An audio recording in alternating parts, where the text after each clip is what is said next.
You're not gonna believe this. I literally cannot believe I'm even having to explain this to people. But here we are. So I need to tell someone what happened before I lose my mind completely.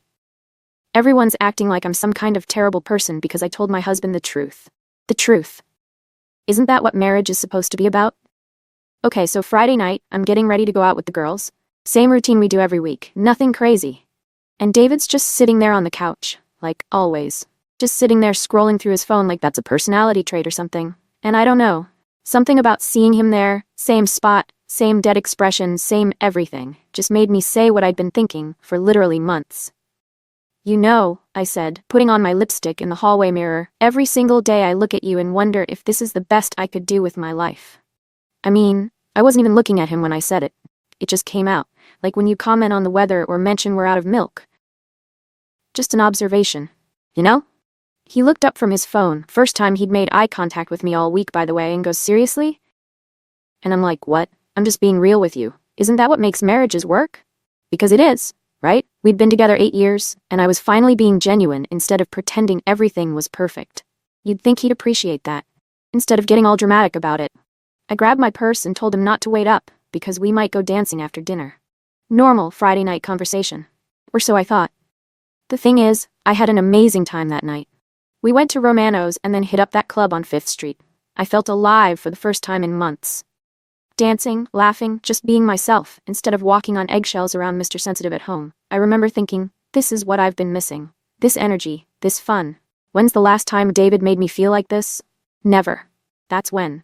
Got back around 2 in the morning and the house was dark. Fine, whatever. He's probably sulking in bed because I dared to express my feelings. Typical David behavior. Can't handle any criticism whatsoever. But then I woke up Saturday morning and he wasn't there. Not in bed, not in the kitchen, nowhere. His car was gone too. I figured maybe he went for one of his dramatic drives to clear his head or whatever he does when he's being moody. Then I found the note on the kitchen counter. "Thanks for being genuine. You're free to find out if you can do better. Take care." That's it. 8 years of marriage, and I get a post-it note like I'm his roommate moving out. Who does that? I called him immediately. 17 times, actually, because he kept declining my calls like a child. When he finally answered, he was at his friend Ralph's place acting like this was all perfectly reasonable. "Where the hell are you?" I asked. "Good morning to you too," he says, all calm and condescending. "Don't you dare act casual about this. You disappeared in the middle of the night like some kind of coward." And then he has the audacity to tell me it was 10 p.m. and he left a note. Like that makes it better. Like that's how adults handle marriage problems. "So let me get this straight," he says. "Yesterday you told me you wonder every day if I'm the best you could do with your life. Today you're upset that I gave you the chance to find out. See what I mean? Dramatic. I was having a bad day. I said something I didn't mean in the best way, and instead of talking about it like normal people, he packs a bag and runs away to his buddy's couch like he's in high school. I was just having a rough day," I told him. "You know I didn't mean it like that. See, that's where you're wrong. I think you meant every word." This is what I'm dealing with. A man who takes one comment and turns it into this whole production. I tried to explain that every couple has rough patches, that we could work through this, but he just kept twisting my words. Wait, I need to back up. You have to understand what our marriage was like. David's one of those guys who just exists. Like he goes to work, comes home, sits on the couch, watches TV, goes to bed. Same thing every day. When's the last time he surprised me? When's the last time he planned anything fun? When's the last time he made me feel special or desired or like I was more than just his roommate who occasionally had sex with him? I mean, I love him. Loved him.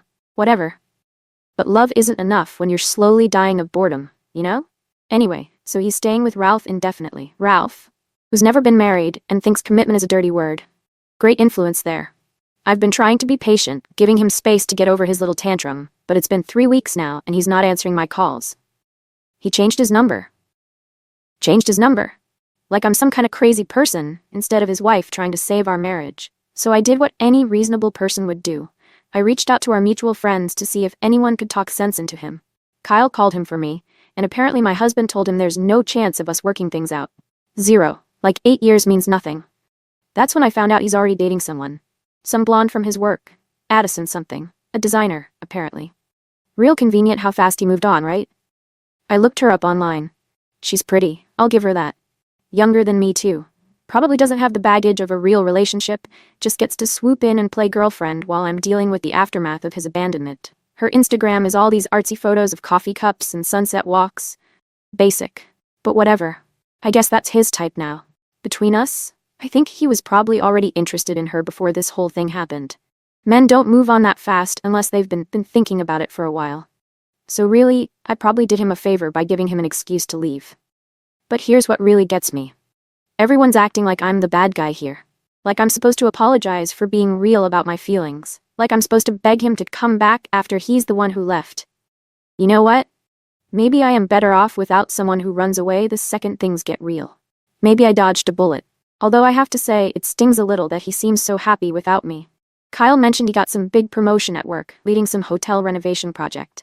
Funny how he suddenly becomes successful the minute he's not held back by his wife, who apparently wasn't supportive enough. I saw him at Home Depot last week. He didn't see me, thank God. And he looked different. More confident, I guess. He was picking out paint samples with her, actually. She was wearing one of those flowy sundresses and laughing at something he said. I watched them for like 5 minutes from the garden center. They looked happy. It made me sick. Not because I'm jealous or anything. I'm not. It's just annoying that he gets to play house with someone new while I'm dealing with divorce lawyers and splitting up 8 years of shared life. Oh, and speaking of divorce lawyers, the papers came last week. He's really going through with this, over one comment. One moment of honesty in 8 years of marriage. His lawyer is asking for half of everything, including the house. The house that I picked out, that I decorated, that I made into a home for us, I signed them. What choice do I have? But I want him to know he's making a huge mistake. He's throwing away something real for some rebound relationship that'll probably burn out in 6 months when the novelty wears off, and she realizes he's just as pathetic as I said he was. And when it does, when Little Miss Perfect Designer realizes he's not as great as he seems right now, I hope he remembers what he gave up. I hope he remembers that I was the one who knew him when he was nobody. I was there through all his struggles, all his failures, all the times he needed someone to believe in him. I supported him through 2 job changes and that whole mess when his dad got sick. I was the one who encouraged him to go back to school for his project management certification. But sure, let him have his midlife crisis with the blonde. Let him pretend this is all my fault. The worst part is how our mutual friends are treating me. Like, I'm some kind of pariah. Sarah won't return my calls. Mike and Jennifer uninvited me from their anniversary party. Even my own sister is acting weird around me, like I'm contagious or something. Maybe you should have thought about how it would sound before you said it, she told me last week. This from the woman who's been divorced twice. I know how this sounds. I know. But you have to understand, I was drowning in that marriage. Drowning in the mundane, day-after-day sameness of it all. I felt like I was disappearing, becoming smaller and smaller, until there was nothing left of me except David's wife. Was I supposed to just smile and pretend forever? Was I supposed to lie about how I felt until I died of boredom? Look, maybe I could have said it differently. Maybe I could have picked a better time. But the sentiment was true, and if he can't handle that level of honesty from his wife, then maybe we weren't as compatible as I thought. The thing that really gets me is that he's acting like he's so much better off now. Like leaving me was the best decision he ever made. Fine. Good for him. I hope he's happy with his little rebound girl who probably doesn't even know what real love looks like. But don't expect me to be here when reality hits and he realizes the grass isn't actually greener. Don't expect me to take him back when Miss Perfect shows her true colors and he remembers what he had with me.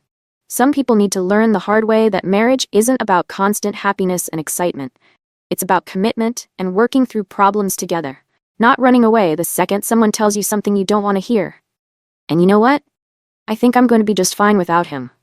I'm focusing on myself now, taking care of me for once, instead of walking on eggshells around someone who can't handle adult conversations. I joined a new gym. I'm thinking about taking that art class I always wanted to try. Maybe I'll travel somewhere exotic. Do all the things David never wanted to do because he was too comfortable in his little bubble of mediocrity. So yeah, that's where I am. Whatever happens next, at least I know I was true to myself. At least I had the courage to say what needed to be said instead of living a lie for the rest of my life. That has to count for something, right?